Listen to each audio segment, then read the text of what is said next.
Hello and welcome to Legal Bites. If you're new here, my name is Alita. I'm a lawyer licensed in California and DC, and on this channel, we explain the law one bite at a time. We don't give legal advice, but we do talk about how the law works and try to look into our crystal ball to see how things might turn out. If you're enjoying this on YouTube, we'd love it if you could like the video, subscribe to the channel, share it with friends, all the great YouTube-y stuff. And if you want to listen while out and about, we're now offering our live streams in podcast form where you can leave a rating and review. Links are in the description below, as well as to our clips channel where you can find some of the best clips taken from our live streams. Otherwise, if you want to catch me elsewhere, you can find me on Twitter, Instagram, and Facebook. And if you want to support the channel, you can do so on Locals, Patreon, or by becoming a YouTube member, or by buying some really awesome Legal Bites merch. Again, all links are in the description below. And with that said, let's get into it. Hello, and welcome. I hope you guys are all having a good week, a good Friday. Yeah, it's been a week, right? There's a lot going on in the world right now, and obviously we're not going to be talking about too many terribly heavy topics. Trying to keep things a little bit light and a little bit, I don't know, just maybe not warring. So Kurt should be joining hopefully soon. He said he would be here. So hopefully he'll be here, like I said, soon. And when he does, we'll have some pretty good discussion. But otherwise, we can get into some of these topics. So we've got a lot to talk about. There's 4 stories that I've picked out for today. And some of them are a little bit more current events than others. Obviously Johnny Depp there's a little bit less detail that's really recent. That story's been kind of ongoing for a long time for people that have been following it. But I guess the Amanda Bynes one is the one that's really the most recent one. So if you are not familiar with Amanda Bynes, so she was a child actress. She was in She's the Man and some other movies. And around the same time that Britney Spears was put into a conservatorship, Amanda Bynes also was put into a conservatorship. So there's a lot of people that are talking about some parallels between her situation and Britney Spears' situation, which obviously Britney's now out of her conservatorship. But Amanda Bynes seems to be a little bit of a different case than Britney Spears, because we're not there. Let me put it this way. There always is a possibility that someone can be abused through something like a court proceeding, like a conservatorship. But at the same time, it seems like this is a little bit of a different situation. So anyhow, let me pull up an article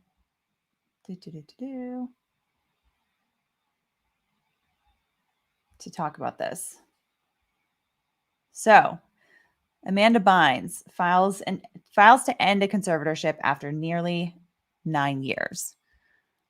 So there were court documents that were filed last Wednesday to end her conservatorship, which was, I guess it's been going on for about 9 years. It hasn't had a lot of publicity, but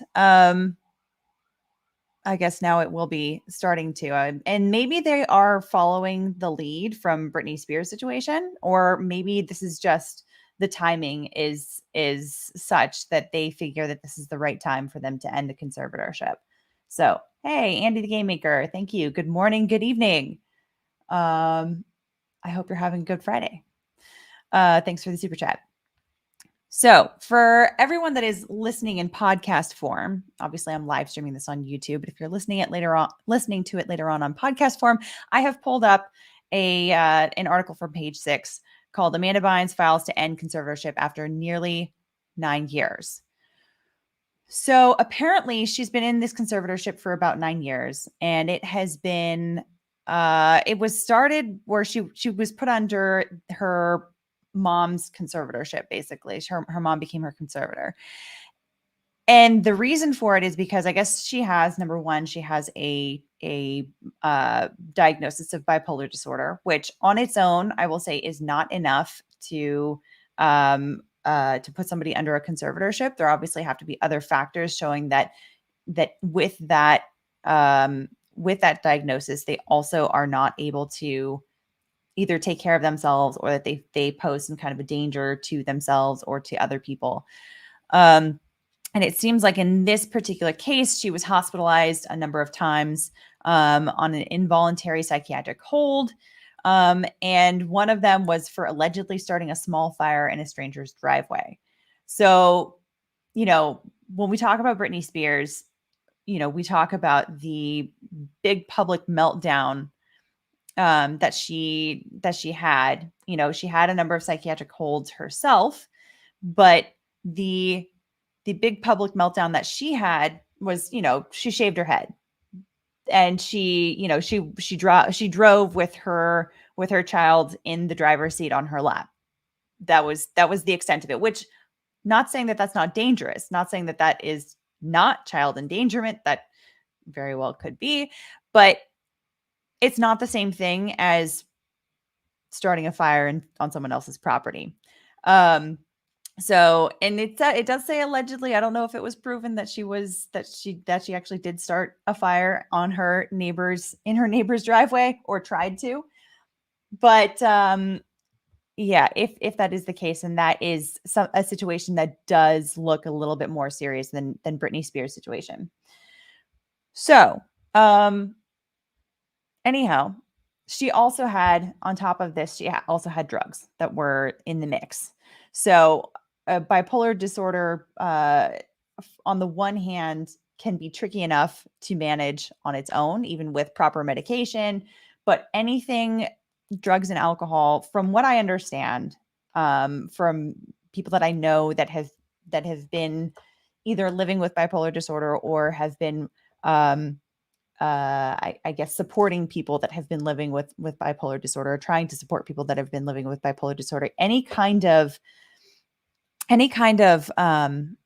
like small shock to their equilibrium can oftentimes end up sending someone into either a very high high, or a very low low. So that kind of stuff can happen. So as soon as you have that kind of a diagnosis, and you also have drugs in the mix, you have a situation where somebody can really actually be putting themselves into situations where they are a danger to themselves and or to others, and where they may or may not be able to actually take care of themselves. So, however, back in November 2018, she said that she had been sober for 4 years, but then she later had a stress-related relapse, apparently. So Amanda has had achievements along the way too. So since then, she's graduated from the Fashion Institute of Design and Merchandising in Los Angeles. So that's, that's fine. That's good. Good for her. And obviously that does show that she is able to put herself towards graduating, like graduating a program. She's able to complete a program. That usually is a pretty good sign in terms of somebody that is taking care of themselves, and that is able to sort of function normally in society. And speaking of functioning normally in society, I have with me Mr. Uncivil Law. Kurt, how are you doing? It's a glorious day in law, isn't it always? Always a glorious am day. Am I functioning normally in society? Is that what this looks like? Because yeah, I don't know, man. Of course. So how are you doing? Happy Friday. Thank you. Happy Friday. I'm doing very, very good. I had a nice little stream last night. Redid a stream after I lost my. Can I rant at YouTube for a minute? Yes. Yeah. So as I've discussed many times before, and in law group and otherwise, one of my Capitol Riot series videos, number 29, in my series of 57 videos, in which I discuss various people who've been arrested and charged in the Capitol riots. So number 29 was taken down for incitement and encouragement of rioting, which I don't even know how that's possible, Alita, because I'm just reading the FBI's, charging documents and the grand jury's, charges, and trying to do some legal analysis, discuss, and so forth and so on. I do not encourage people to riot, not for the least of reasons that as an attorney, encouraging people to riot raises serious ethical problems. So I wouldn't do that for that reason, among others. And so I lost all my appeals, and I added at Team YouTube, and they turned me down. So I'm like, I can't believe this. So I'm like, fuck it. I'll just refilm it, because I think part of the reason, although I couldn't swear to it, I think part of the reason is that their attorneys, and I don't know this for sure, it's just a guess, but their attorneys might have reached out and tried to take it down because, they didn't want it up there.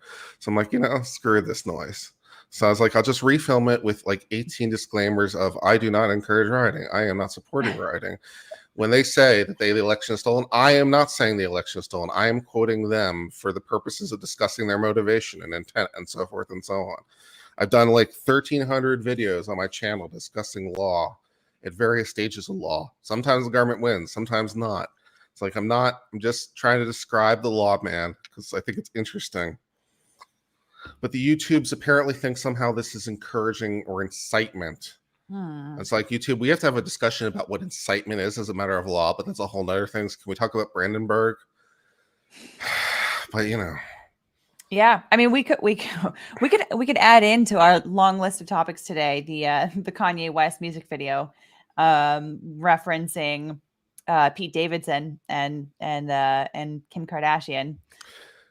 Apparently their divorce is final, which I don't know why that makes me sad, but I do know why it makes me sad. I'm a romantic at heart.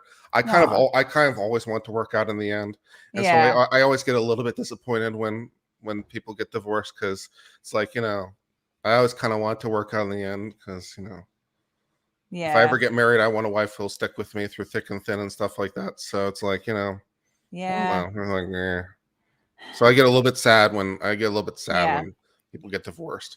I don't know. I couldn't say for sure, but I would imagine that Kanye is not that much different now than when they got married. I mean, he's always been a bit eccentric and a bit, but that's part of being an artist. In many cases, like this is not like an uncommon thing where there's this kind of borderline between insanity and genius. Yeah. And some of the great artists and great scientists play with that line sometimes, and that's sometimes the reasons why they're great.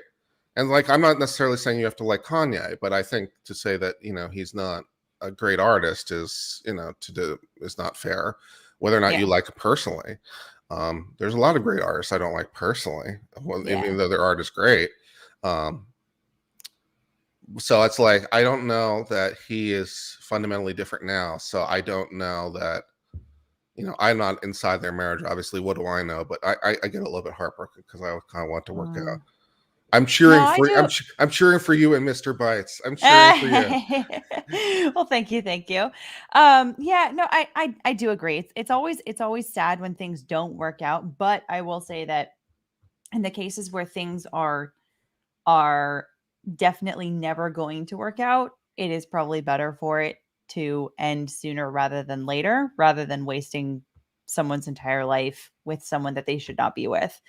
And it could very well be that she, had noticed ahead of time of, what it would be like living with him. And maybe she thought that it would be that she could handle it. And that at a certain point when they had kids, she decided that was not something that she could, I can tame him. I can change him. Oh yes. That always works out so well, Legal Bites. Yeah. I mean, well, either I can change him or I can handle it, because I know, I know what I can handle, and I'm different from other people, or something like that, or other people don't see in this person what I see in this person. And, maybe I have the patience to live with them, I don't know. It could be, on a completely different note, Kim, call me. Well, she's with Pete Davidson, and that's what the whole controversy is. Is he? I didn't know that. That's funny. Yeah, so she's apparently with Pete Davidson now. They're dating. And the Pete Davidson controversy strikes me as is, a pretty different person from Kanye. They strike me as pretty different personalities. yeah, he is an interesting. I mean, I'm not gonna. I don't want to be derogatory, but let's just say he seems like in terms of dating, he tends to punch above his weight. Which good for him, man. Good for Yeah, it him. is good for him. I don't I know mean, how maybe, I don't know how he's pulling these women, but damn man, he was dating yeah, Ariana Grande for a long time, and yeah. like Weren't they engaged even at one point? So, but anyway, but the controversy, and okay, so I see in the chat Pete Davidson, who actor on SNL, so or was on SNL or no, he is on still is. SNL. He still is. Okay, That's my so knowledge.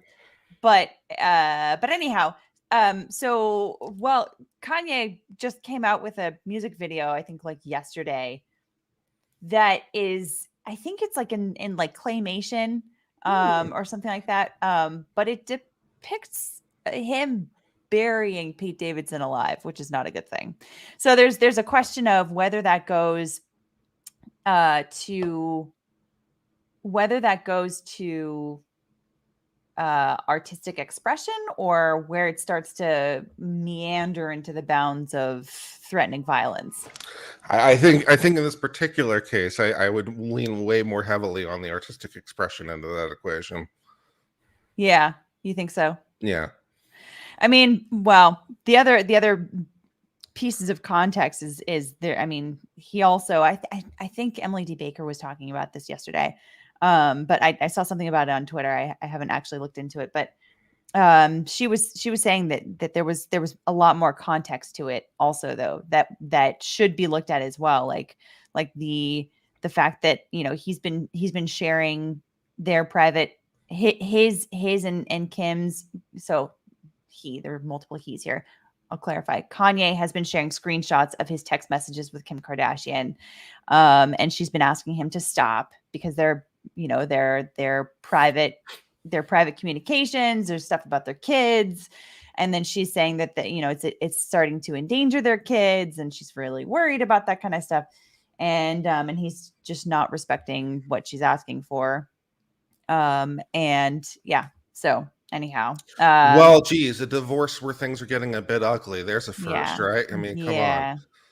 yeah, no, Yeah. I definitely, I mean, it's, and this is why people do a prenup, and they have a prenup. So that was one of the reasons why the court decided to finalize their divorce yesterday. Was maybe, you know what, this really should have been one of the main topics.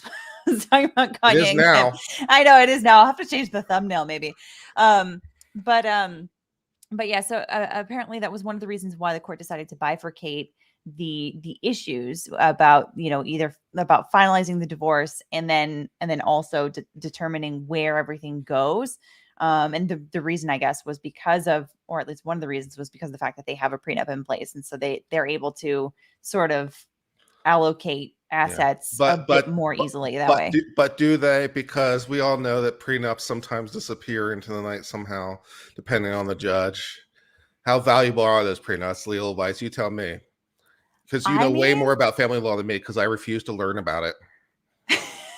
I mean, I know a little bit about prenups. I know that, I don't know, but just like any contract, right? Like contracts can be, you know, can, depending on the drafting, they can turn quite murky. All right. But they can also. Is this the part where I just express my general bitterness at the state of family law, particularly when it comes to divorce and their treatment of men, where, as it's been pointed out by others, it might be the only field of law where there apparently is no presumption of innocence, because where women will make accusations and they will assume things. It's like you start at 50-50, and it just seems to get worse from the men. 85% of the time, according to generalized statistics, 85% of the time, the woman winds up with custody of the children. Now, I have a hard time believing that it's really that skewed in reality. I have a hard time believing that like 85% of the time it's like, yep, you know, the man is definitely not suitable and the woman is definitely more suitable and stuff like this. And as I was saying, sometimes prenups seem to disappear into the wind. And at least for my money, although it's the law, but I can disagree with the law, so I'm going to at this point. I don't really think it's fair that, we necessarily have a 50-50 split when the reason for the divorce is for cause. If she's a cheating hoe, I'm not sure she deserves as much as if it's for other reasons. Yeah, that's It fair. I doesn't, mean, doesn't seem fair. She's a cheating hoe and she still gets half my stuff. That's not cool. if the prenup says that, though, I mean, I would say, and then again, does it because magic? And now it no longer says that, because you can wind up in that kind of stuff. I mean, yeah, I have many thoughts about the family law system, mostly that it's broken and horrible, and I hate it, and I want everyone to die. But yeah. Well, so I do agree that it has its problems. And I do agree that it does tend to be very, very heavily skewed towards women in at least in the cases that I am familiar with. So, obviously I don't want to paint with too broad brushstrokes. Because, I'm sure that there are plenty of cases where a mom has been screwed. That has to exist somewhere, right? But the cases that I am familiar with do seem to suggest what you are saying, in that women tend to be much more favored in family law court. And I think that part of that, I think, is just sort of a relic of the past, right?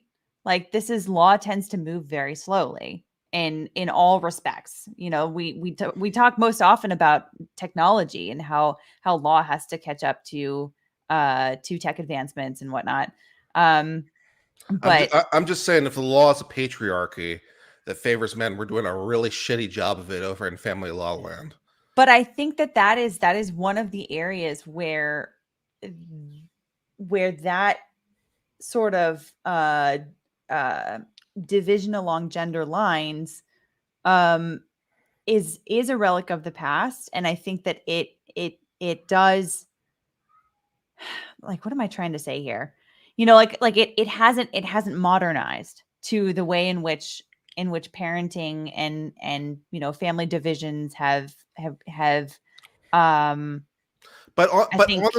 developed over time. But on the straight letter of the law, it kind of has, because this is one of the things that's frustrating, because when I took the Virginia bar many moons ago in an alternate life, when the dinosaurs roamed the earth, but when I took the Virginia bar, one of my essay questions was a divorce question. And as I've, I don't remember everything about the bar, but I remember this question. I remember one other question almost word perfect, because I was so shocked to get it and I was so thrilled. So I remember one of them basically word perfect. And then I remember a little bit of the other details and more fuzziness, but this one I remember a little fuzzy. It's there was a case with a divorce and alimony, and there was absolutely nothing interesting about it in any way whatsoever, except the gender roles were reversed, right? The woman was the one who was working. The woman was the one who was earning the money. The woman was the one who had money from before the marriage. The woman was the one who was making money during the marriage, and so forth and so on, right? Yeah. And the man was either stay at home or making less money or whatever the case was. And I'm like, well, on the strict law, I'm like, this is easy, right? I mean, it's like communal property, split it by half, blah, blah, blah. Mm-hmm. I'm like, it's easy peasy, paint by numbers. Mm-hmm. And I'm like, people are going, I was thinking to myself, which is why I remember the question. I was thinking to myself as I was writing it down. I'm like, people in this room are going to get it wrong simply because they can't bring themselves to write down the right answer, which is the man is going to win some alimony. And I mean, that's the right answer on the law. It's easy. That's what the law says. I mean, the law's not written in a gendered way. And I'm like, people in this room are going to get it wrong because they can't bring themselves to do it. And I think, in family law, many times that's true, because I don't know of any state where the law is not written neutrally, but the application of that law, So I don't know what more we need to do to bring it into the modern age. I mean, it's it should,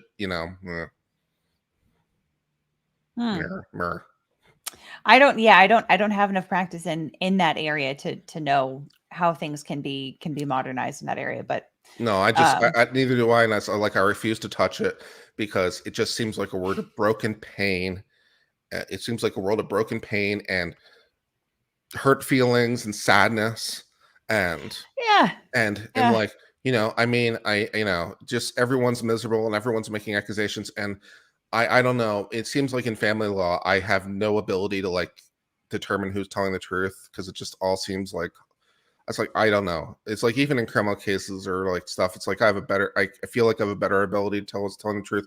Family law cases, I have no clue who's telling the truth. It just all seems like pain and horrible and anger and animus and misery and No, destruction. I do agree. I mean, it's if you think about it, I mean, family law is all about a breakup of a family. Even if it's not at the point of a breakup of a family, it's anticipation of a potential breakup of a family. We You need know, to and we need it's to sad. It illegalize is divorce sad. again. We need to legalize divorce again.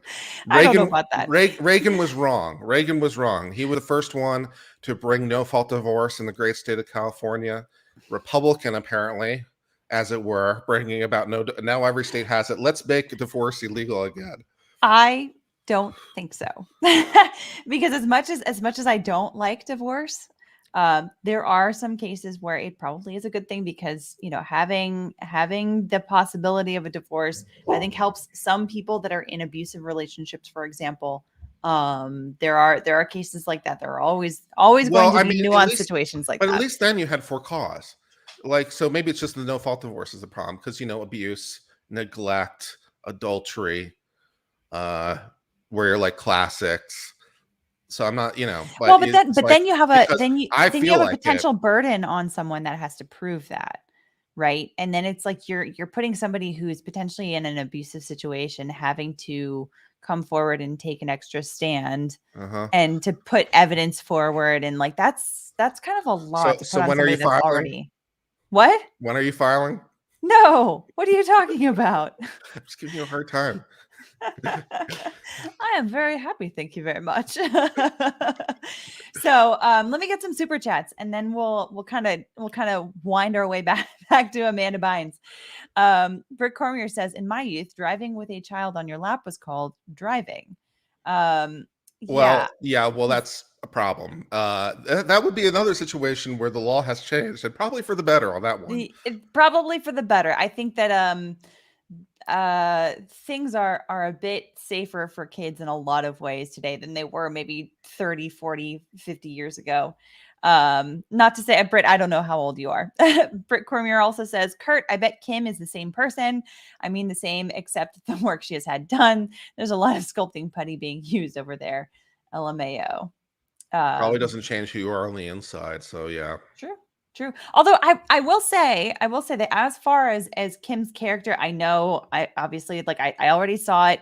You know, um, in the chat that the way that she became famous is one thing, but aside from how did that, she become famous? I don't remember. a sex tape. Oh, really? Maybe we could watch it together, and we could learn a little bit more about that history. No, no, thank you. That will definitely get me demonetized. Are you kidding me? It's Um, it's for it's for historical research. It's for legal research. Mhm. Red Rupping 2.0. Um, so I knew the answer, by the anyway, way. I but was just trying to embarrass you. of course. No, but I think that as far as her character, though, like her as a person, I have never seen anything to suggest that she's a bad person. So yeah, okay, maybe vapid, maybe vain. That all is total, fodder. That's fine. Of course, anyone can put that out there, but I think that she actually has even done some good work for criminal justice reform, and she's actually tried to be kind of Trying to be a lawyer. yeah, well, yeah, trying to become a lawyer that, with a lot of effort. And I know that she's been trying to pass that baby bar. I don't know if she's still working on it, but yeah, it's and that's a lot. I'll tutor you. No problem. Well, that's what we You do. actually probably could, I'm sure. Although I also wouldn't be surprised if she already had a tutor. But yeah, that would be how funny would that be? Like, I am a tutor for Kim Kardashian. I am getting paid to teach her the law. That'd be kind of cool, actually. So, anyhow, She next super better chat. pass. So it's like you're gonna make me look bad. Oh, that's true. That's very true. Alien says threatening violence because you can't control the fans, just like the West Side and East Side rap battles. Yeah, this is part of the reason why I'm more on the artistic side, because I think we'll forget East Side and West Side and just generally in rap, these kind of rap beefs. So it's like, people say all kinds of shit in rap. It's like, I don't think it's necessarily a true threat. Anyhow. Yeah, maybe. Somebody in the chat said that she did pass her baby bar. Did she? I thought she had failed. Did she take it again? She took it several times. Like I think it was at least 3 times that she took it. But good for her. Yeah, I mean, seriously, like that takes a lot of determination. But yeah, I mean, the fact that she ultimately passed, I mean, hey, that's really, really good on her. Watermelon says, based on civil law, preach, talking about your family law rant.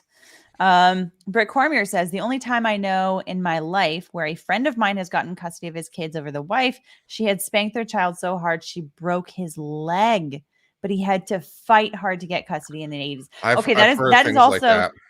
is also the 80s were, I mean, I would not be surprised if there was some level of change that has happened since the 1980s. I would at least hope so.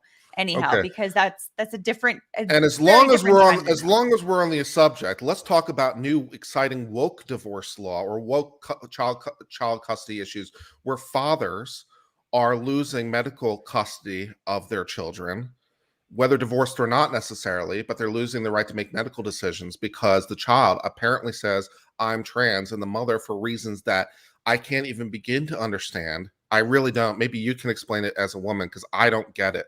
Why, like, a kid who's 8 or 13 or whatever age they are, why they would say, I definitely think this is definitely true, and I'm definitely going to go all the way to having these surgeries done.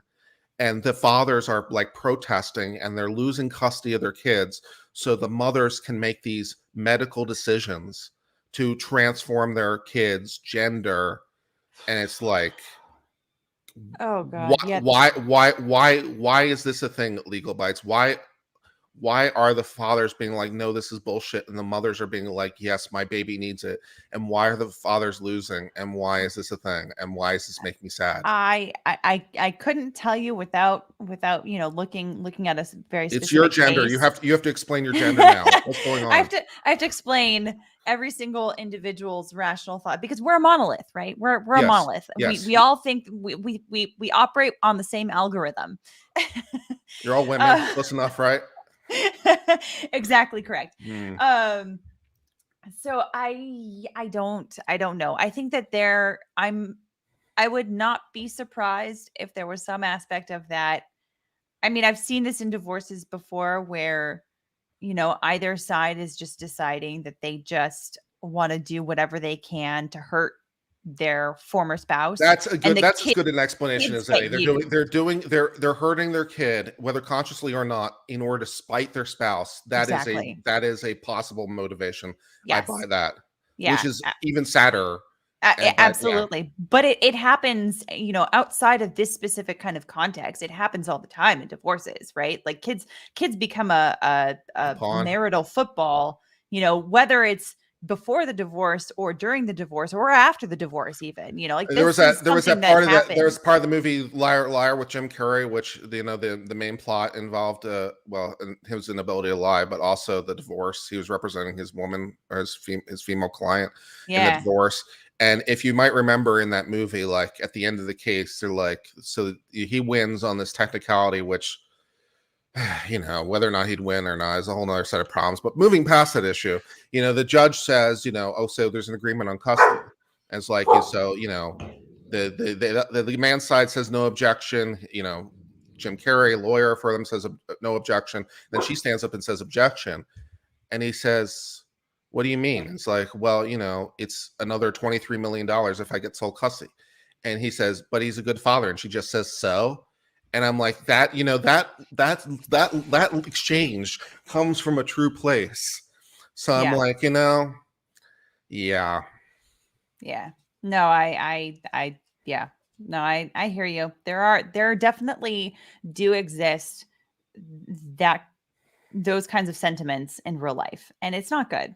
And then It's and not then and then healthy and for then people anyone. and then people wonder why, to some degree, then some people in my gender, why some of them go MGTOW and go black pill, and some of them go red pill, black pill, MGTOW, and the rest of it, and just become so bitter. And it's like, you know, it's there is some rationale for some of that, to be Yeah. sure. And it's like, yeah, it's not, there's a lot of poison out there, and some men feel poison, and everyone's like shocked. It's like, why are they acting that way? I don't know. Points generally at everything, as I'm Yeah. trying to show why there might be some rationale for that. Yeah. Yeah. No, but I mean, We but got on to we the got we got on a family law subject. I'm sorry, I've derailed the entire stream. No, that's okay. That's okay. It's all interesting stuff. Let me get one more super chat, and then I think we're all caught up. Wolf Spain says one of my main problems with Kim is that she and her family complained about beauty standards when she was a major player in making that beauty standard. Hmm. Yeah, I mean, I can see that. Although, if you think about it, though, like she couldn't single handedly do that, though, right? Like she yes, contributed in her own ways, and she also has an enormous amount of influence. But at the same time, she wouldn't be able to do that without these other external forces. Like, I want to say magazines and stuff like that, but like it, there are certain beauty standards that get pushed, and you can't just have one individual pushing them and then it just becomes accepted, right? So but I know what you mean. So, anyhow, one more super chat. In fantasy, I die. Glad to see Bites and Kurt stream while Nose is away. The grifting will continue until profit margins improve. I appreciate it. Thank you. So let's talk again about Amanda Bynes. Kurt, have you heard anything about this situation, about the Amanda Bynes conservatorship situation? No, what is this bullshit? So, so I was talking about this earlier when before you came on, but I was kind of going through an article that was talking Oh, it's about another it. thing about family law. Yay! Let's talk about this Not conservatorship. family law; it's a conservatorship, which it often does involve families. But Well, it's often part of the family law yeah, universe. May well, you? yeah, sure, sure. I mean, but there's a lot of overlaps between these various areas of law. Okay, all right. So, but typically this falls under elder law or wills and trusts. But because All this is right. usually in Elder law. probate court. Elder law. Fine, we'll call it elder Yeah. law, so we But all feel better it's about another ourselves. it's another unique situation because it's obviously not someone who is anywhere near elderly, because we're talking about a young woman who is in, I think, in her 30s. So she's got bipolar disorder. She also was doing drugs for a while. She, apparently tried to light her neighbor's driveway on fire, and so she was placed under a conservatorship 9 years ago. Her lawyer now has filed a conservator or a petition to end the conservatorship. So I don't know if there's been any responses to it as of yet. I don't think there have been, but they said that she's been doing very well besides some anxiety and trauma, and that her conservatorship could be terminated when it was no longer convenient. I don't know if this is a truly a Britney Spears situation, meaning where the conservator is very controlling and wants to keep it in place at all costs, or if her mom really actually has her best interests at heart. But it does feel like a slightly different situation than Britney Spears. At least I'm hopeful anyway. But so and I know that there are a lot of people on the internet Yeah. that have some very strong opinions about conservatorships. They want all of them to end because of the Britney Spears situation, because that arguably was an abusive situation, and she did not need to be under conservatorship. It lasted way too long in that case, where it may have started in a situation that was a proper situation for conservatorship based on, what was going on in her life at the time that all of that started. Um, the Obviously over the years it seemed like she got everything together and things were humming along otherwise, and she was totally able to learn to take care of her stuff herself. So anyway, but in this situation, it looks like they were actively trying to manage several different things, and to include bipolar disorder and to include a drug addiction, and those two mixed together are not exactly the best things for a person. And oftentimes when you find people that are homeless living on the streets, oftentimes they will have something like bipolar disorder that has just completely gone off the deep end, possibly because of a mix with drug and alcohol abuse. Yeah, So I think the gender inequality in homelessness needs to stop. There's too many men who are homeless and not enough women. We need to bring equality to this field. I don't know I where do. that's coming from. No, I think it was an ad in the New York Times, or was something equivalent to that, once, where they had an ad that said like 1 out of 5 people who are homeless are women, and it's like, what about the other 4 out of 5 though? It's like, well, 1 out of 5 is women. Feel bad. Yeah. Well, yeah, Yeah. yeah. Yeah, Yeah. No. I don't know nothing about this situation. I was very late to the party in terms of like condemning the whole Britney Spears conservatorship, and I think probably for the best, because again, not my field of law. If we want Yeah. to call it family law or we want to call it elder law, it's like it's very difficult for me to make a decision, and so I was very late to the party in terms of when that first started to pop, and I think you and I think other people in the sort of law tube sphere made a decision, and especially Emily, I think, but she was following a lot more closely. So I'm not saying she was Yeah. wrong, and just Yeah. commenting about timelines. Yeah. That she was willing to say this was wrong, and I was like, I don't know, I'm I a lot more a resident, and so I, again, for similar reasons, I don't know enough to render an opinion as to whether or not this is good, bad, ugly, or something in between. Yeah, I was also relatively late to come to a very hard decision on Britney Spears as well. I mean, definitely way later than Emily D. Baker. Um, but and the reason for that was because there was kind of this gap of information about what her medical file looked like. Like we didn't know if she actually is struggling with something that does affect her in her day-to-day life, because that's kind of important for an analysis of a situation like this, right?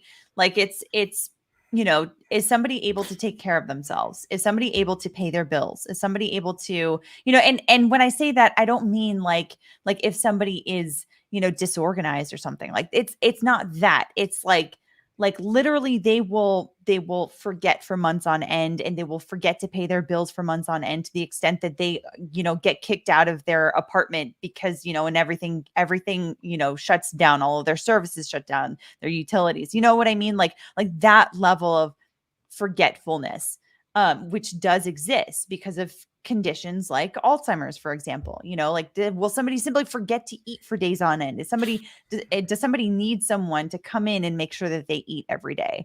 It's situations kind of like that.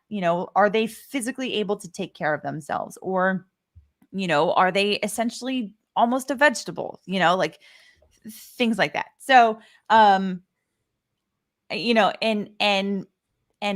if somebody has a mental health issue that really severely impacts that, and they are struggling with drug addiction, for example, on top of that, that is something that is pretty relevant to that kind of an analysis. So that's why I was a little bit slower myself on the Britney Spears issue, you know um and there really weren't too many ways to get information, because the conservatorship was so tight-lipped on that kind of information, which is one of the dangers of a conservatorship, if you don't have a court-appointed attorney that is actually, doing their job and really advocating for their client and really doing a strong analysis on a regular basis as to whether or not their person should be under a conservatorship. Yeah, exactly. Yeah, so I like to know more information, and especially in a field where I am less familiar, I like to know a fair bit more information before I start opening my Yeah. big yap about what Yeah. the right result is going to be. So I will demur for the moment, and we'll see how it goes. I guess if it becomes more of a thing. Yeah. So this will be interesting to see. I definitely want to wait to see what the response from the conservator is on the Amanda Bynes case. But I think that'll be an interesting one to watch to see if that develops into a really big case, or if it just sort of quietly, goes away and she ends up being able to, freely manage her own life. So yeah, so that will be interesting. Let me I think there's at least one super chat here. Wolfsbane says there was that one story where the mom lied to her daughters that their dad, raped them for 20 years, all to spite him for cheating. Pure venom and hate. Yikes. Yeah, it's one of those reasons where when in family law, I don't even necessarily believe what the kids have to say, because God knows how they've been coached or manipulated. It's like it becomes impossible. It's like the kid says they're abused. I'm like, have you though? How do you? It's a nightmare. Someone else has a field interest in that field of law. It's not me. I don't want to have to adjudicate that shit. Yeah. Yeah. Just leave me with some tax cases or something. I don't care. That's fine. Speaking of people who adjudicate things. Hey, good logic. I don't know. That was not my best transition. That was like easily your worst transition ever. Wow. Wow. And I've been doing pretty well with you have been, and also you were just like, speaking of people who love to fly kites. What's adjudicate? Like, what does that even mean? How you doing? You're very judgmental. That's all. No, I'm just kidding. How you guys doing? Good. Happy Friday. We were discussing or at least I was discussing my complete disdain with family law for most of the stream. Oh man. Yeah. And we've been talking about Amanda Bynes, the actress who's under a conservatorship and whose attorney just filed a petition to request to end the conservatorship. So. Yeah. Yeah. So, I mean, your voice is gone. What have you been doing? Howling at the moon all night?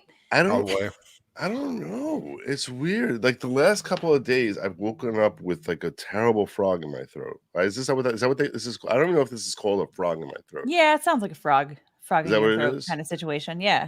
And it takes like a long time. Yesterday it took like 2 hours, and then it just slowly over the course of the day went away. I usually can't like sing first thing in the morning. My voice comes in. I'm a mouth wide open kind of sleeper. So some eyes shut, like just mouth like just hanging open, the drool on the pillow, kind of like you can throw coins in it. Oh yeah. Oh yeah. Oh yeah. So I don't think that's good for your throat. But probably not. On a subconscious level, I always felt like if I don't sleep with my mouth open, I wouldn't wake up. Like that's like I don't trust the these airwaves through the nose while I'm sleeping. I used to have terrible apnea. I assume I still do. When I was a smoker, I had terrible apnea. Like Lady Logic in the middle of the night would just be like, she's like, I hear you like you're like. You'll like have a steady rhythm of your breathing, like, and then you'll go like 60 seconds without that at all, and she'll just like hit me in the back of the chest, like she'll just like elbow me. I'll be like, Like, oh my god, that's so scary. I would never be able to sleep if Mr. Bites did that. It sounds scary, but when she goes away every summer for 2 months, and somehow I never have a problem. So it's Somehow more you that managed to she gets survive. there. Yeah. But the secret to survival, in case you're wondering, the secret to survival is sleeping with your mouth open, at least in my brain. So yeah, that's why I had the frog in the throat. That was that was way too much information about a lot of things. But it was So, good.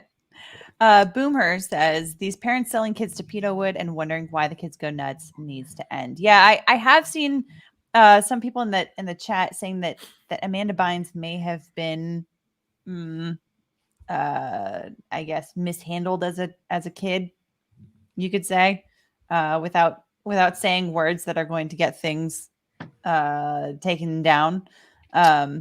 But yeah, so I don't know. I mean, it's not a very good place to send your kids, I would think. But people do it. So, and unfortunately, not everybody comes out of it okay. And Fantasy I Die says, an 80s action movie trailer voice, Joe Neerman is the adjudicator. If you are a pilferer or a parasite, Passover is coming for you. That's pretty good. That's pretty good. Yeah. See, I without realizing it, I was making a pun when I said adjudication. You know, people like to adjudicate. Britt Cormier says, Joe, your wife just wants an excuse to hit you. She's telling you stories about your breathing. Oh, Mayo. Yeah, you don't actually have sleep apnea. It's just, you know, she's just looking for it. Yeah. So yeah, so let's switch gears then from Amanda Bynes. Do you guys want to talk about Johnny Depp? Hit me. Let's do it. There's actually not too much new stuff to talk about in terms of Johnny Depp, but he has, so you know, so Amber Heard, you know, came out with allegations of domestic abuse against Johnny Depp, and he filed a lawsuit in the UK because I think that's where they were living together at the time. I guess they were married and then they divorced. Anyhow, well, he filed a defamation. Everyone knows they were married. Seriously. With Hollywood, I know nothing about the entertainment industry, and I know all about the big ongoing fight. And you're either a Johnny fan or you're an Amber fan. There's no middle ground here. There's no middle ground. You're either a Johnny fan or you're an Amber fan. And I don't understand anyone who's an Amber fan. That woman is a liar. Her pants, I don't know, she goes outside. She must be like blazing fire coming from her pants because of how much she lies. She just is a big fat liar. She just walks around. They're just always ablaze. Yeah. That's what it must be. Yeah. So. I will say I did see some of the deposition footage that's on the internet from one of these lawsuits between the two of them, and she seems a little bit nutty. So I try to be slow in terms of my my siding, and carrying a flag for anyone on any of these stories. Right. But I think in this one, I tend to agree with Johnny Depp based on what I've heard and what I've seen. The more you see, the more you think that that Heard is her middle name and her last name is Voices. Okay. It's Amber Heard Voices. That's what you think, at least in my opinion. It's not a statement of fact, clearly. It's in my opinion, Amber Heard Voices. Yeah. So anyhow, his first defamation lawsuit in the UK, I think that ended up getting thrown out. And he tried appealing, and then it also was basically the same result. So he ended up filing in Virginia, which was interesting based on the jurisdictional issues there. But it's been able to go forward, and now they have trial that is scheduled for April 11th. And I saw somebody shared on Twitter what looks like in order for to allow cameras in the courtroom for it. So if that's the case, I definitely want to be live streaming that one, because that's a crazy case. And I feel like that would be a very, very interesting one to watch and live stream and comment on. What do you guys think? Yeah. I think there's going to be a lot of juicy stuff there. Yeah, I think so too. that's gonna be like an entertainment lawyer's like. I mean, that's anyone who's a gossip column fan at all. They're gonna love that. Yeah. I mean, aside from Brangelina, do you think there's? I mean, how many couples do you think have been splashed across the tabloids more than them? Yeah. Yeah. Octomom? So, and to, just as a reminder for everybody, so because we are talking about a defamation case between two people that are famous celebrities, we are talking about the actual malice standard. So Johnny Depp needs to prove not only that she lied about him, that she, lied about him publicly, but that she did so with actual malice, meaning that she did so knowingly or with reckless disregard as to whether she was being untruthful. So she either had to know that what she was saying was a lie, or she had to recklessly disregard it. And so I think that because of, and so, yeah. And I think that because of the fact that we are talking about somebody that is claiming that something happened to her, she can knowingly, Oh yes, she can be found as knowingly lying about this whole situation. If it didn't happen, then that would be pretty knowing. Yeah, that would do it. Yeah. And apparently she, and that's right. That's right. There is tape footage saying that she was like, yeah, I'll just tell people that you hit me, that you abused me. I seem to remember this tape footage. I can't remember the context for it though. Ooh. Context. What does the context matter in a legal case? Context. Now, clearly, her defense counsel will say that just because someone says that they're going to cry wolf doesn't mean there's never going to be a wolf that ever shows up. True. So, you might, but it's a weird. I mean, I never heard. I never actually heard the clip. I've heard that she made that claim. Have you guys actually heard the clip of her saying that? I think I have. Yeah, because unless I've imagined it. So no, I'm just wondering as far as on the timing of everything. In other words, did she threaten it at a time when they were like separated already, and he had no more opportunity to actually hurt her, to actually physically engage in that sort of way? And then later on, she made it that claim. Like, I'm just trying. I don't know enough about the background here. Although I guess if I follow Alita's channel, I'll get to watch the trial, and there you go. And I suggest you all do. But I don't know enough about the factual detail on the timeline here. You know what? I probably will need to compile a timeline for this one if there's enough interest in it, and it sounds like there is enough interest in it, because I think that some of the reactions to talking about this case have been pretty good. So if there is, and I might want to put together a whole timeline on this case and the allegations involved and whatnot. So that would probably be a good use of my time. So so we know when they separated, when she made certain claims, when she made statements that are damaging to her, things like that. Yeah. That is not a good, or not a bad idea.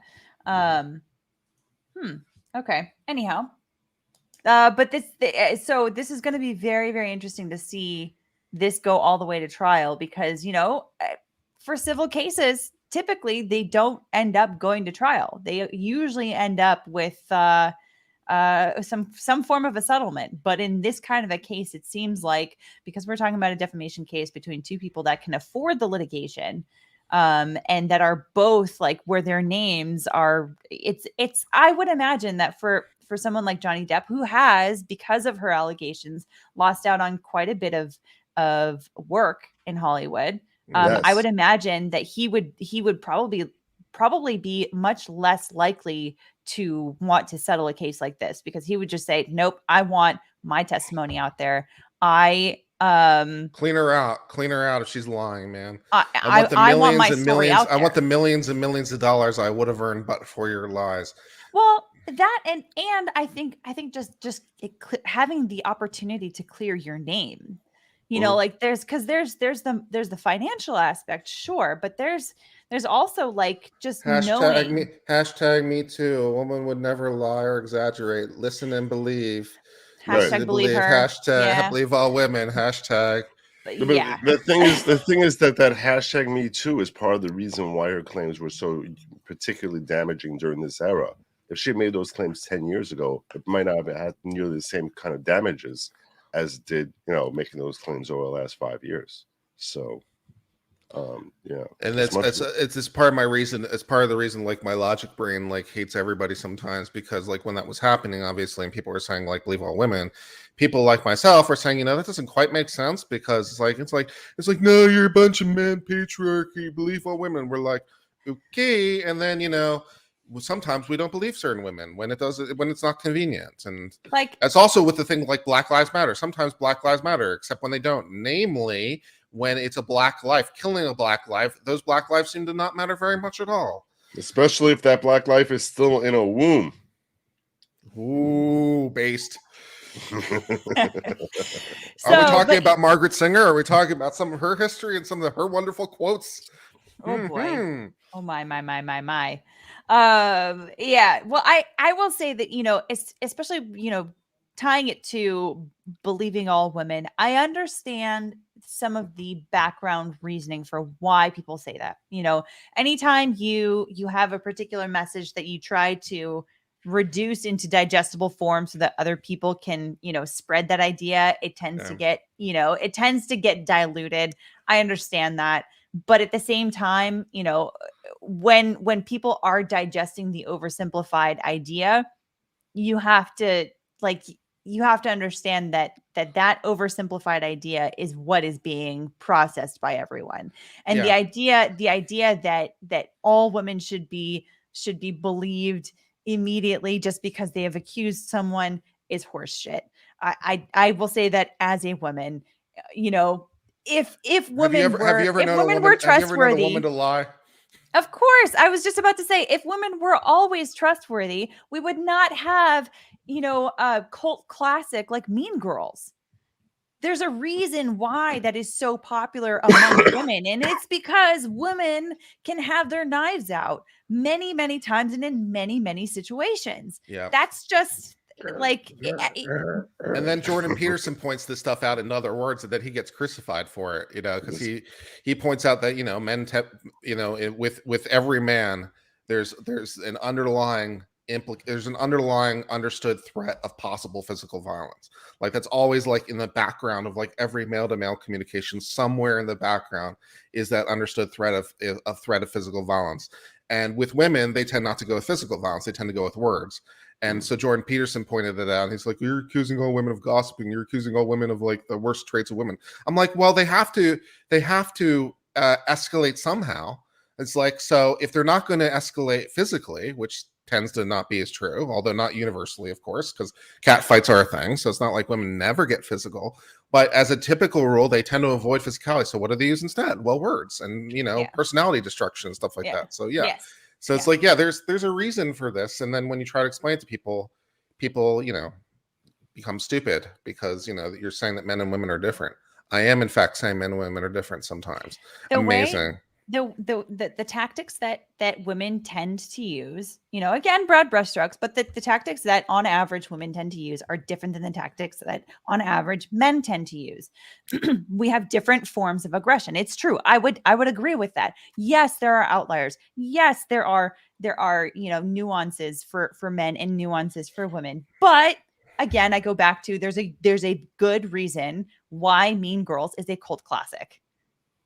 Like, yes. any woman that enjoys that movie, that loves that movie, there's a certain reason for it. And that's because there's a lot of truth to a lot of the things that happen in that movie. And high school is very often a representation in some ways of the rest of life, because you still deal with people, you still deal with backstabbing, whether it's in the workplace or in social groups or your neighborhood or, what have you. It exists in high school never really ends, does it? It doesn't. It just kind of gets recycled in a lot of ways throughout life. But and I would say also that when we are talking about, Hollywood on top of that, and to a different extent, social media, we've got people with bullhorns and virtue signaling and all that kind of stuff.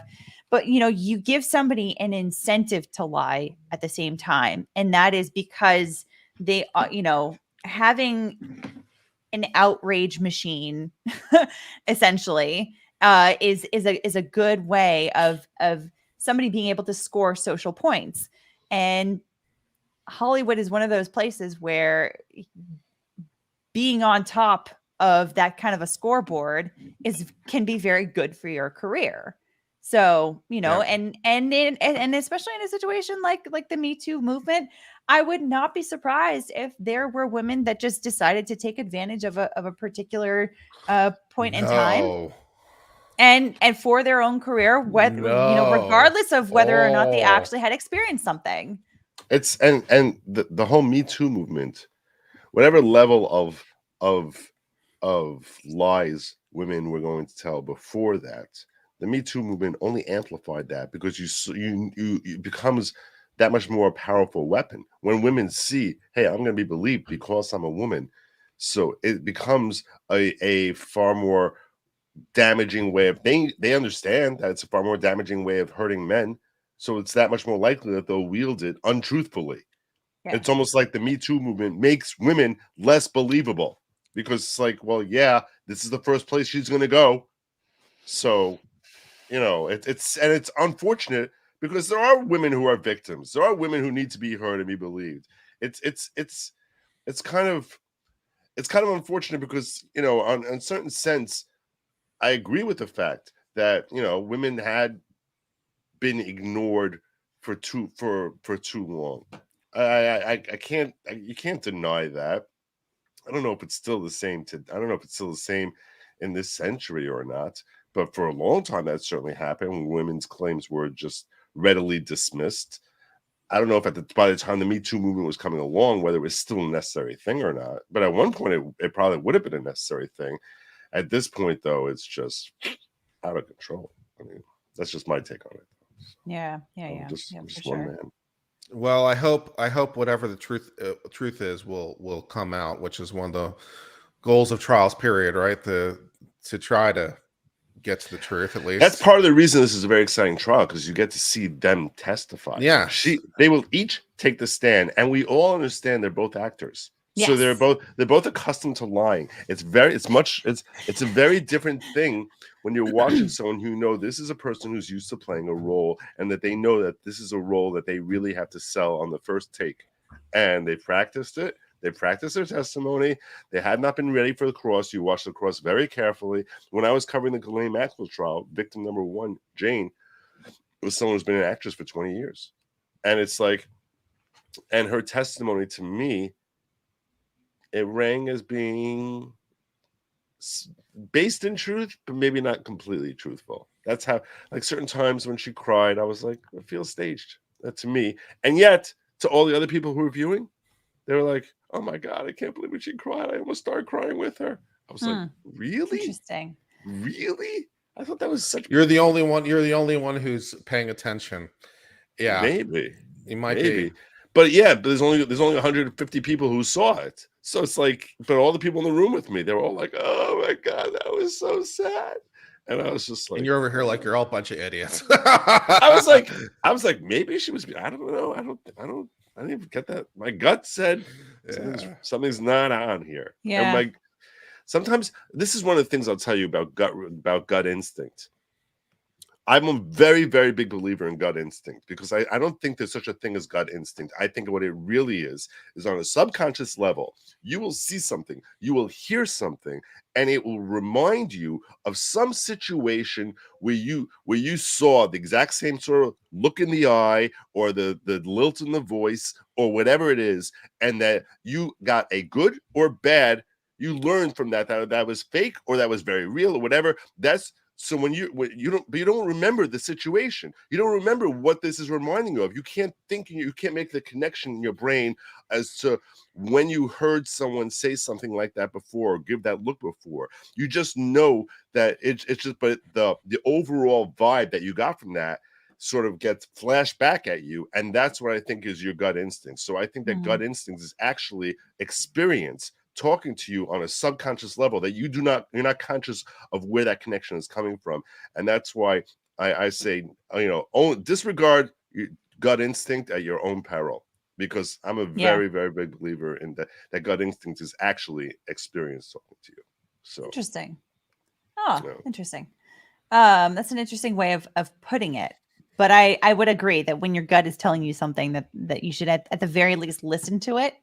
If not analyze it maybe a little bit further, but don't ignore it for sure. Right. The one caution on that, I just want to dial back. The one caution is that sometimes we feel like, because we'll pretend that we have a gut instinct because we like the person, so we want to overlook things about that. When it's really biased. Yeah, that's really biased talking. So you sort of have to like ask yourself, and that can work in a negative way also. So you have to ask yourself whether it's genuine gut instinct or whether it's bias in a particular circumstance. If it's a total stranger and you see it, there's no bias. So then you know it's genuine gut instinct. If it's someone who you have a relationship with, whether it's positive or negative, in that case, bias can certainly be playing a role. And there you should question your gut instinct a little bit more. Scrutinize it a little more carefully. That's my own personal take on it. Yeah, definitely would agree with that. Let me get a couple super chats here. Dave Stryker says about 45 to 50% of domestic abuse is done by the women in a relationship. Me Too gave many an opportunity to further their abuse. I don't know if that statistic is correct, but I do know that there is quite a bit of domestic abuse that is done by the women in the relationship. And that there are the Me Too movement has done absolutely nothing for those men that are in those relationships. Not a single men's shelter in the United States, not one. And when people have tried to create one, people protest it. Yeah. And how wrong is that? I guess the only solution then, if you're a man, is to identify as a woman, because there are no criteria to identify as a woman. Be like, well, I'm a woman, so let me into the women's shelter. See how all that goes over with the woke people. That should be a lot of fun. Oh, man. Christopher Smith says, I go with the adage that you need to trust, but verify with cases like these. I completely agree. Definitely agree, because, I mean, it literally is, he said, she said, like that is ultimately the basis of this lawsuit and of cases like this. So, but definitely looking to verify is very important. Andy the Game Maker says, my gut tells me that bacon lard is delicious. I'll bet your gut tells you that. Man. But your arteries don't. So. Yes, I know, right?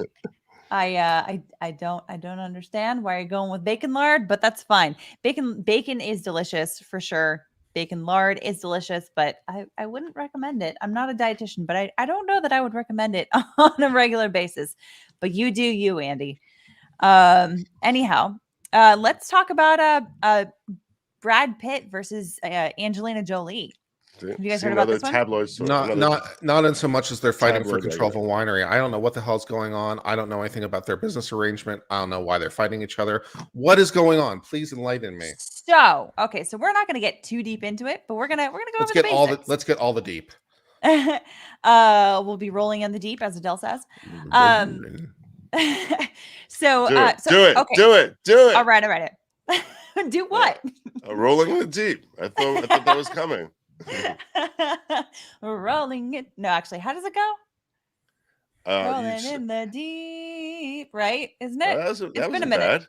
It's been a minute. Bad. Thank you. So Brad Pitt, he's suing ex-wife Angelina Jolie over the French vineyard sale to, and this was before the whole Ukraine thing happened, but a Russian oligarch.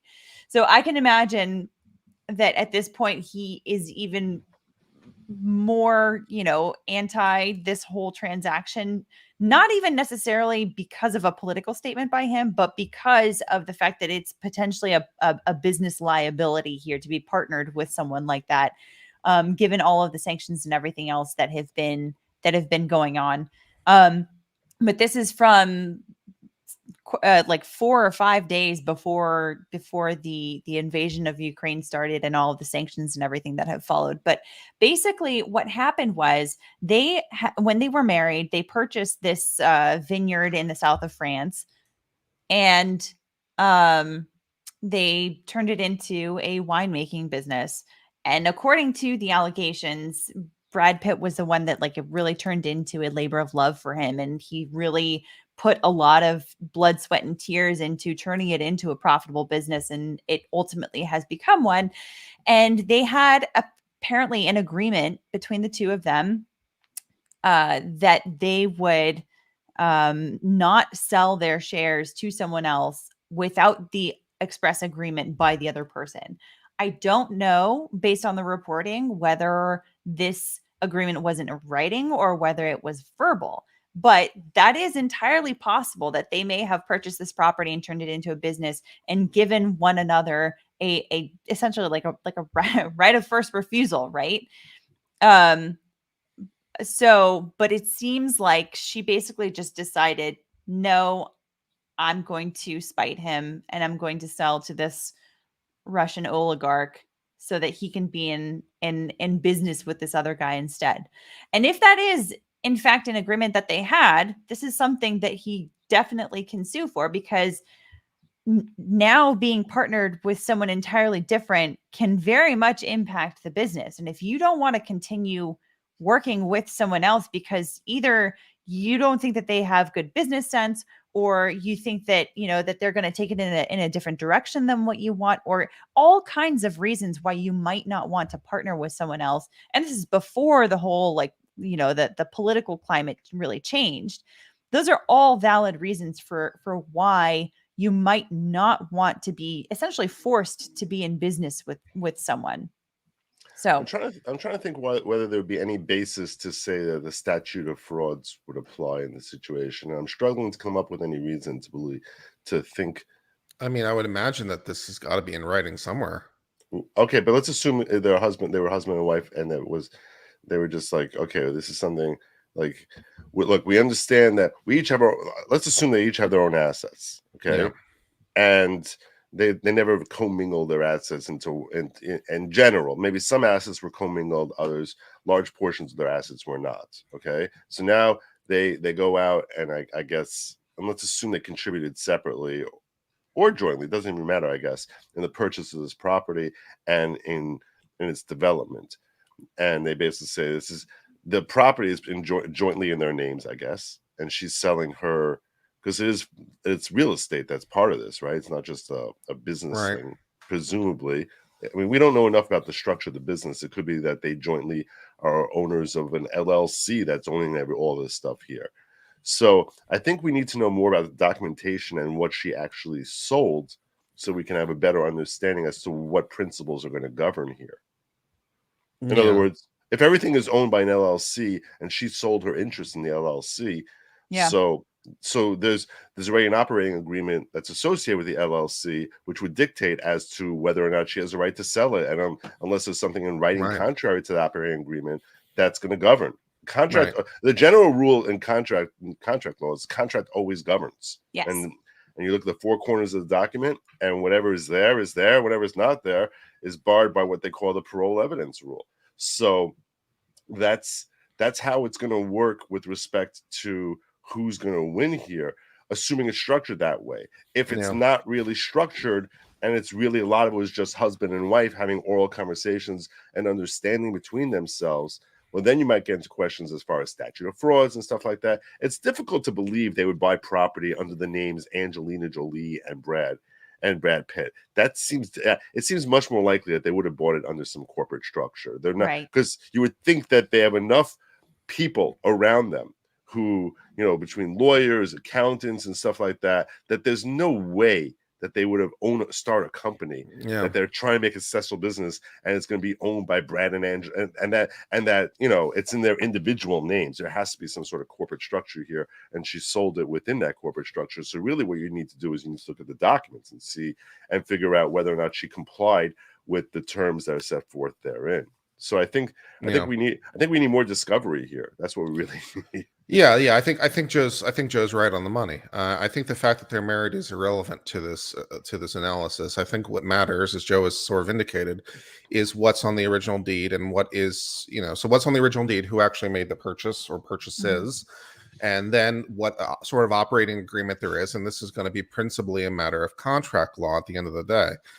The first thing that comes to mind in this entire analysis, for me at least, is just the idea of like joint tenancy and period. So like, because you can own, when two people own property, you can own it a couple different ways. They have tenancy in the entirety, joint tenancy, things like that. So like in a joint tenancy, if you have two people or multiple people own the same piece of land, which can happen, most common for a will, by the way, although not as much maybe today, but where you divest and bequeath, the estate to multiple people at the same time, so they have a joint tenancy. It's like one of the ways to undo that is basically like you basically sue to break it up, and you can break up each person's individual interest and basically buy out everyone's individual interest. So that's the first thing that comes to mind. But this is going to turn on the particulars of the agreement. And if I were a betting man, if you're just kind of going under default rules, my presumption is that the nature of the agreement is that you can't sell it without the permission of the other person. Yeah, which actually makes a lot of sense, right? In any kind of a partnership agreement, because you're not just it's not like you're just selling your shares of stock to somebody else. Like you're selling control over an actual company that someone else is very much involved in. Yeah. You can understand someone saying, "Hey, I didn't want to become business partners with Putin because you decided to sell to him." Yeah, exactly. Or Hunter Biden. So, yeah. Yeah. So I do agree. My guess is that this is a situation where they do have a written agreement. They do have a corporate entity, because this is also these are two American people, and this is land that is not in the United States. So it seems like the safest bet would probably be that this is owned by some kind of a corporate entity of some sort, if not for taxes, for liability reasons. There could be all kinds of reasons. And these are two very sophisticated people, right? Like they've been Hollywood A-listers for a very long time. Undoubtedly, they have a whole lot of people around them that are accountants and lawyers and finance people. I would not be surprised if they had a bunch of people that helped them structure this whole thing. But my understanding is that they bought it together, I think, before they got married, and they actually had their wedding on this property. Is my understanding. And so I do think that would indicate also further that they probably entered into this with a lot of legal documentation and corporate setup and all that kind of stuff. And the term sophisticated that Alita just used is actually a term of art that attorneys use to distinguish from some common layperson who doesn't understand the significance of something. Yeah. It doesn't mean sophisticated like someone who knows how to dress well and carry themselves with grace. It actually, it doesn't even mean someone who drinks tea with their pinky sticking out. It means actually someone who understands enough about the business world that we can expect them to we'll judge them by a different standard than somebody who just fell off the watermelon truck yesterday. So, yeah, this is not somebody who just won the lottery and then is trying to figure out what to do with their money. Right. You know what I mean? That always ends well. Yeah. So here's the secret: if you ever win the lottery, put it all into S&P 500 index fund and just live off the interest forever. Don't ever spend any of it. Just spend the interest. You'll be much happier. What I've learned is that what a lot of people do that are actually successful with it going forward with that money is what they do is, and rather than how when you can go and or you are supposed to go and collect your basically kind of claim your ownership of your lottery funds if you do win.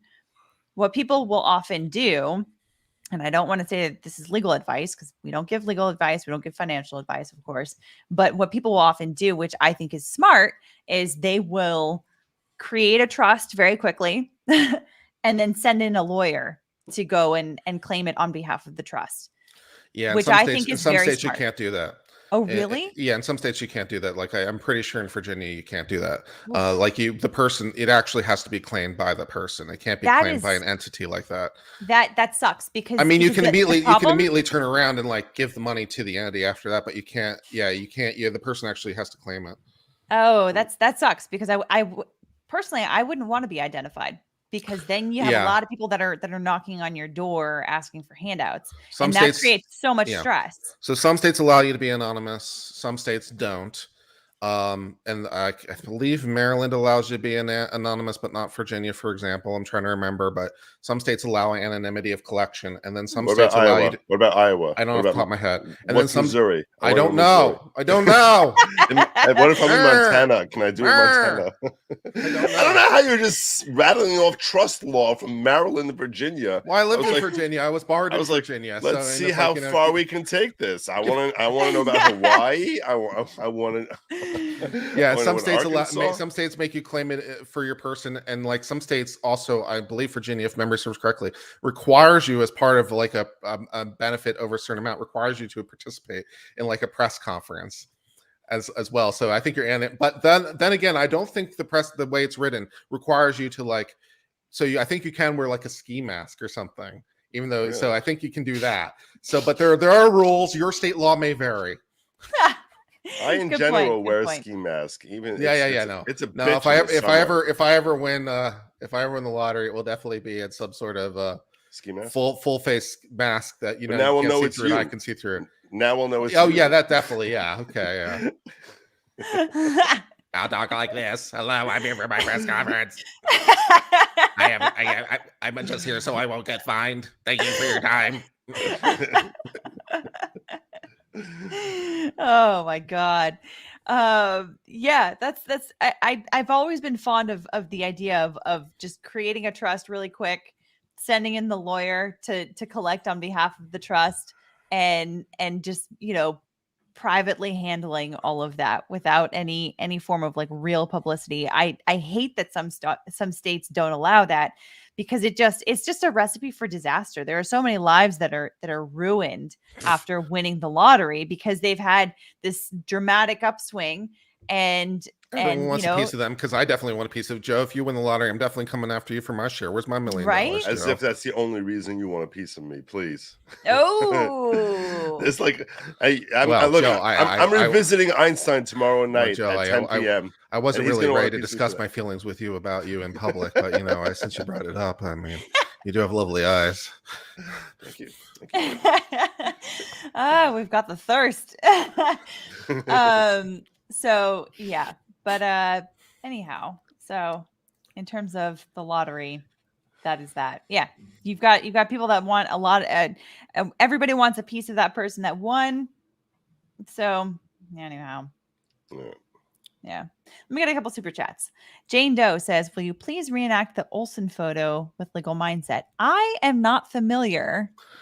Is this with that? This is the one with the guy in the shirt that says Miami Inc. that they were talking about there? You didn't see that one? No. I think it's on Law Nerds clips if you want to find it. But yeah, okay. it was, and they said it reminded you of you and Legal Mindset. Legal Mindset said he's in, by the way, so it's up to you, I guess. Okay, I will have to first, obviously, get the information as to what this photo is. Awesome. And before I agree to literally anything, but interesting. I'm intrigued. I'll look into it. And B Muller says justice for Juicy Smollett. Has he been sentenced yet? No, I don't think so. I don't think so. I haven't heard anything about that. But yeah. So anyhow, let's talk about the last subject that we've got on today, and this is Matt Hutchins, the widower of Halyna Hutchins. He finally has made his first media appearance. He was on the Today Show, and he sat down for an interview to kind of talk about everything. And it basically, from what I saw, it looked basically like what you would expect the widower of Halyna Hutchins to say, especially given everything that has happened so far and all of the publicity that Alec Baldwin has given to the world And it's just yet another reason why it was a huge mistake for Alec Baldwin to go and talk with George Stephanopoulos. When you say what you would expect him to say, the first thought that flew to my mind is that coming from the environment he's coming from, the first thing he would say is Putin is Hitler.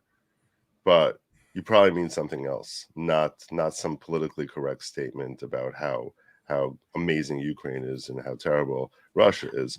So when you say he would say what you expect him to say, you're saying that he's blaming Alec for killing his wife. He said that Alec Baldwin was essentially blaming the victim in his interview with George Stephanopoulos, which that is very much what it looked like to many objective viewers.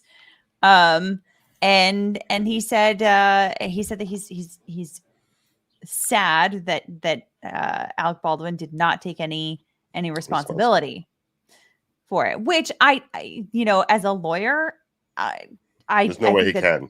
There's no way he can. And by the way, this widower is a lawyer himself. So he would understand that legally he's not going to be seeing that ahead of any kind of criminal charges, ahead of any kind of, civil lawsuit, of course, but as a human being and as a person, yeah, you can call someone out for going on an interview like that and not doing that because you're trying to score personal points by going on an interview with George Stephanopoulos like that. You're trying to, drive the narrative, drive the conversation on the whole subject and paint yourself in the best light possible.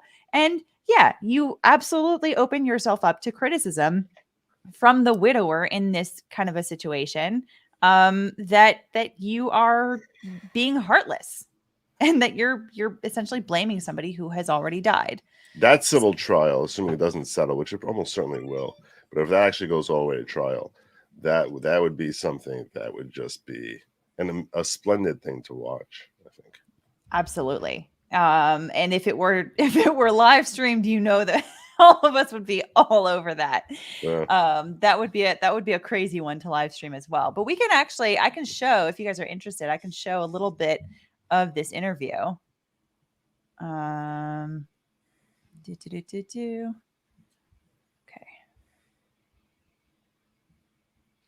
Okay, here we go.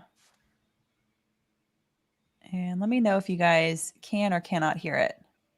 And for me and Andrew. Do you hear it? Yeah. Okay, good. Alec Baldwin called you afterwards, and there was an embrace and a meal. Tell me what that was like. Well, I feel like to understand that moment, you have to remember the shock we were in. And I spoke with Mr. Baldwin and was just looking for a way through the storm. Did he seem distraught during that time? There were a lot of emotions for sure on both sides. That's a decent answer. Hutchins, who's filed a civil suit against Baldwin and other producers and crew members on the film, now expressing outrage with Baldwin's recent interview, where he says the actor shifted blame over the death of his wife, Halyna. I feel that someone is responsible for what happened, and I can't say who that is, but I know it's not me. But watching him, I just felt so angry. Just so angry to see him talk about her death so publicly in such a detailed way, and then to not accept any responsibility after having just described killing her. He said essentially he felt grief but no guilt. Almost sounds like he was the victim. And hearing him blame Halyna in the interview and shift responsibility to others, cry about it. I just feel like, are we really supposed to feel bad about you, Mr. Baldwin? So do you think that the majority of the blame lays on Alec Baldwin? The idea that the person holding the gun, causing it to discharge, is not responsible is absurd to me.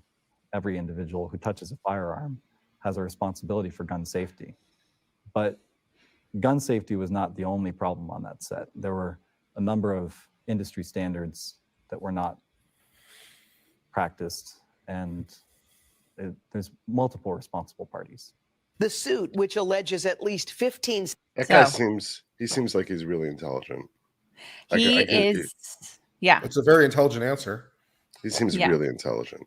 yeah.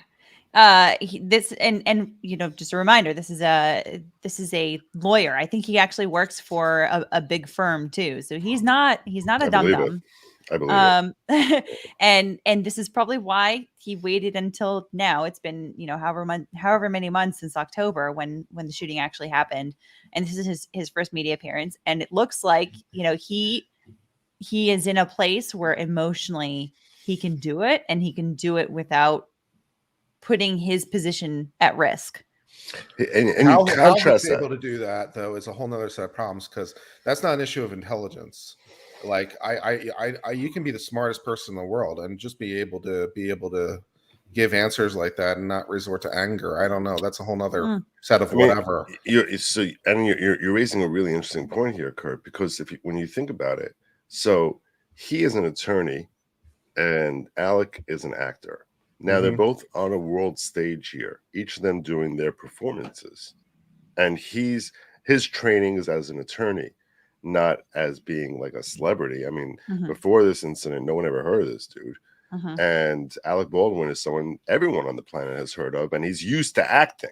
So now in this, it's interesting that he handled that situation with so much better than Alec did, where you can see that his responses are very well thought out, very calmly expressed, not with like a blustery emotion, and that you can see that he thought a lot about what response he's going to give and how he's going to handle it, and he never loses his cool there, and he never looks like something less than sympathetic, even when he's expressing his rage.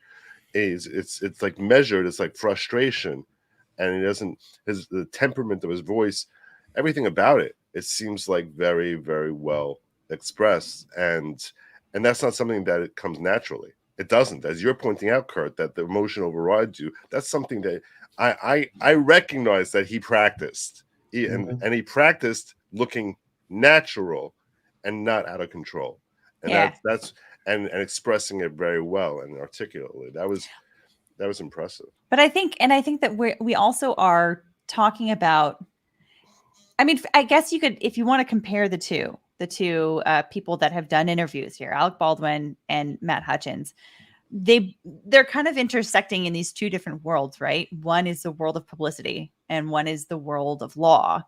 And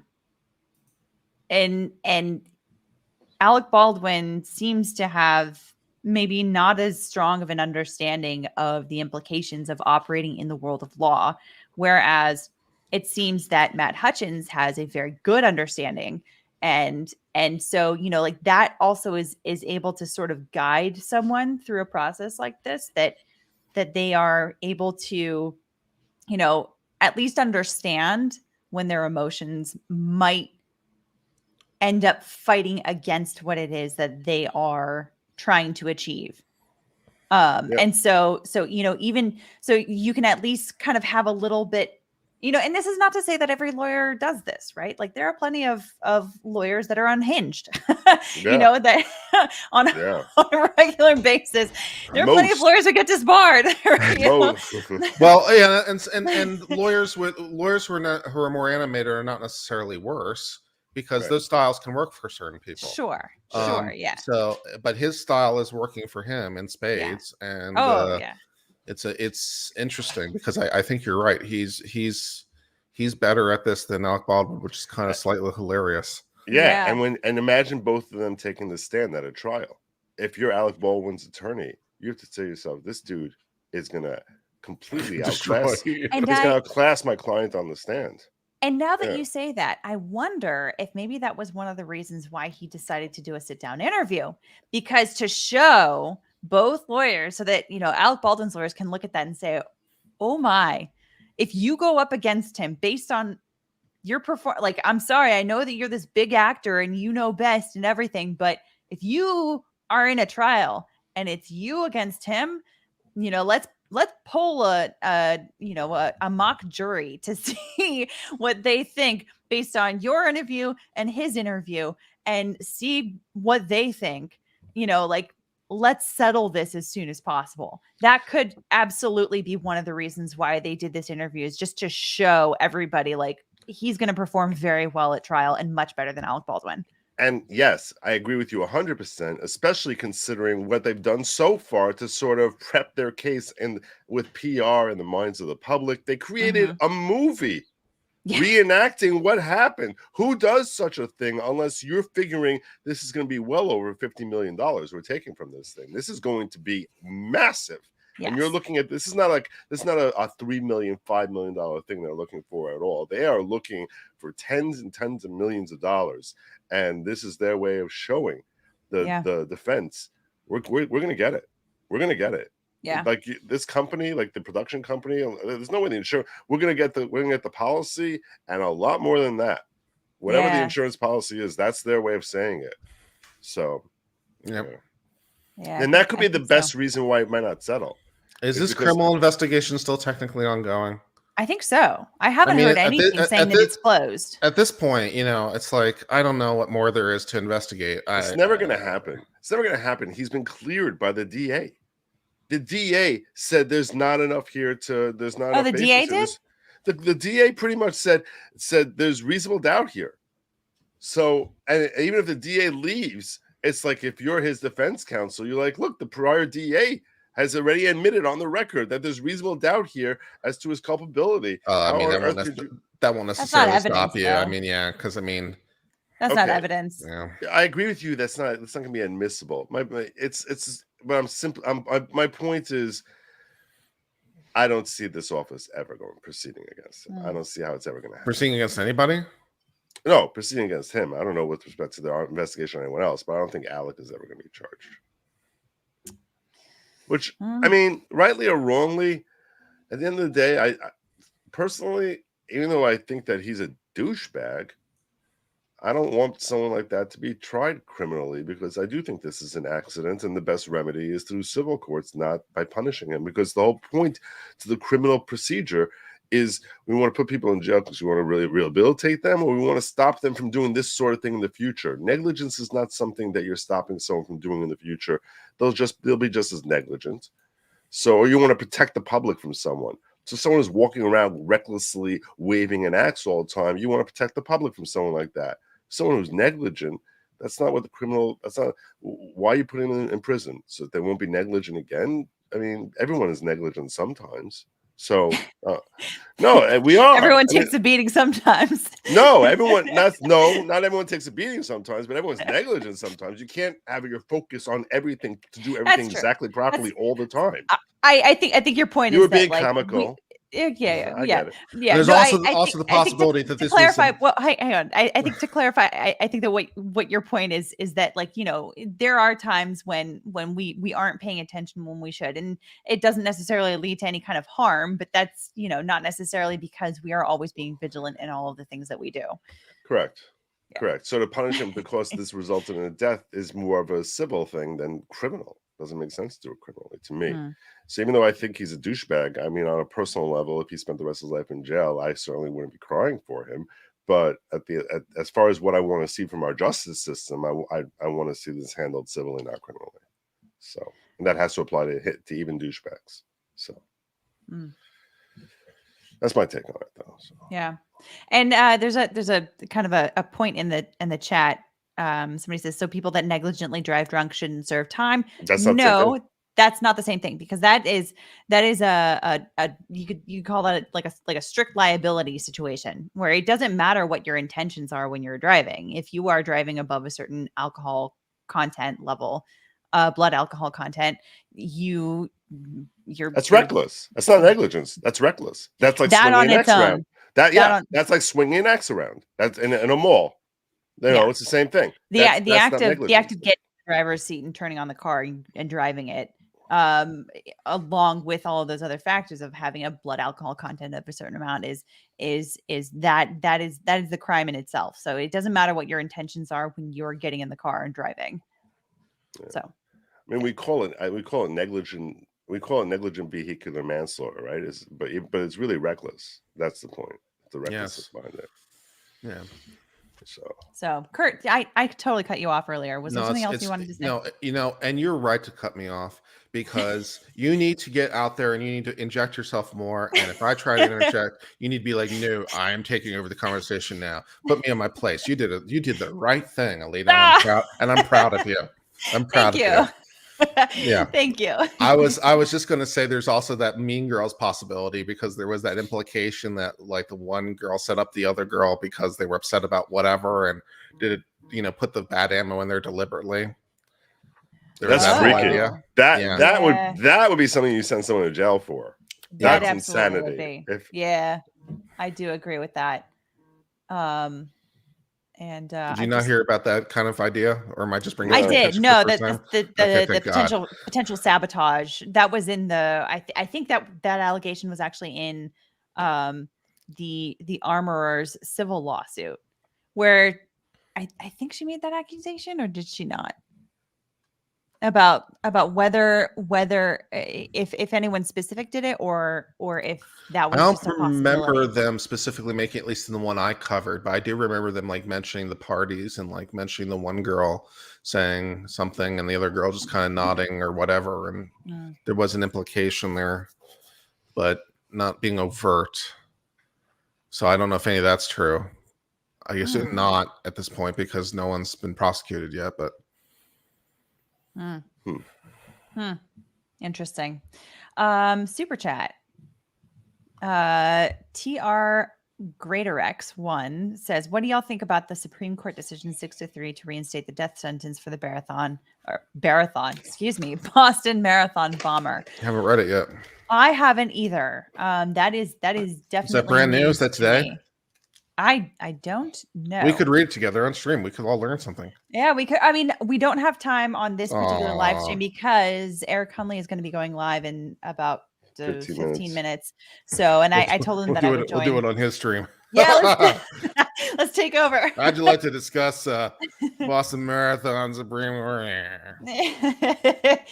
But I would be interested in reading that opinion. So, Kurt, I know you do a lot of Supreme Court stuff on your channel. If you decide to do that, I'd be interested in joining in on that. Yeah, count me in too. Let's do it. Okay. All right. So I'm going to go live in about 15 minutes if you want to join me. Oh no! I already told Eric I would be there. I can't leave him hanging. I'm just giving you a hard time. Did I get an invite for that too, or am I not one of the special people? I'm sure. I don't think I got an invite for that too. I don't think I'm one of the special people. Well, I'm sure he probably DM'd you. I don't think he did, and I don't want to be in the position of like begging him, or because like I did ask the one time and stuff, or maybe twice, but I don't want to be in this constant position of asking because then it feels like I'm imposing myself, and that it's like if you don't want me and you're not going to, if you don't want to invite me for whatever reason, because I don't necessarily invite everyone on my stream for every single story, so I don't necessarily take it personally. Yeah, but it's like it's like maybe he doesn't like me, or maybe it's just not his cup of tea. I don't know. I doubt that. I love you though, Eric. Though I'm sorry. Whatever it is I did, I'm sorry. I doubt that. No, I'm sure it's just a matter of. Okay, so I want to go on record. That tomorrow evening, somewhere between 10 and 10:30, I'm going to start a stream where I am going to get backup. And if it's going to aggravate you, Kurt, in that case, I don't want you there. Don't watch, okay? Because last time he seemed to get very genuinely angry with me when I was disproving Albert Einstein's theory of relativity. That's because you were saying a whole lot of shit, Joe. And I'm telling you that tomorrow I'm revisiting this with backup because you don't trust me. Everyone's like, oh, he's an attorney. What can he possibly understand? He's not a scientist. So I actually am going to be airing a video of a scientist who walks through all the flaws with a theory of relativity and touches on a lot of points that I touched on. I might skip that one. So if you want to join me, I'll send you a link and we can watch it together. I plan on watching this with my audience. I'm no pressure. I don't want to upset you. I'm simply saying that if you want to see how full of crap Albert Einstein was and how ridiculous the theory of relativity is, I urge you, join my channel, check it out. Tomorrow evening around somewhere between 10 and 10:30. I plan on starting that stream. And while you're at it, why don't you watch the videos by the accredited scientists who prove why we never landed on the moon? That'd be good too. No, this is it's okay. You know, there you go. So I will say that I am someone who likes to say that math is magic and science is sorcery. So I definitely don't have the credentials to prove or disprove Einstein's theory of relativity. You're welcome to join as well. I do. I don't know what time it is by you when I'm going to be doing this. I think it's like 5 in the morning or 4 Probably. in the morning. Yeah. Probably. If it's the evening on the East Coast, it's probably like some god awful hour here. Yeah, you're 6 hours behind me, I think. So like I'm going to be starting at 10 p.m. my time, and it's literally 4 a.m. your time. So, but if you want to join, I'll send you a link. I'm cool with that. I think I probably will not be able to make this one. Yeah, but I think I'll definitely watch it afterwards though, because last time I had both great entertainment. Last time I had both Kurt and Nick joining me, like cursing me out how I'm an idiot and and a moron, and just they were very aggressive. It was some strong words. Man. Indeed. Yeah. So, well, anyhow, this has been wonderful, but I think I should probably cut it off here because we're going to be going on, and I'm going to be heading over in 10 minutes to Eric Hunley's channel, and we will be chatting about all things law, maybe some of these topics that we discussed here. Who knows? But yeah. Do you guys have any last words before we cut things off? Godspeed. All right, Kurt. Anything pithy? Not particularly. Like, comment, subscribe. Subscribe to Alita. Help her hit that 50,000 mark. Oh yeah, that would be awesome. And otherwise, I will see you guys.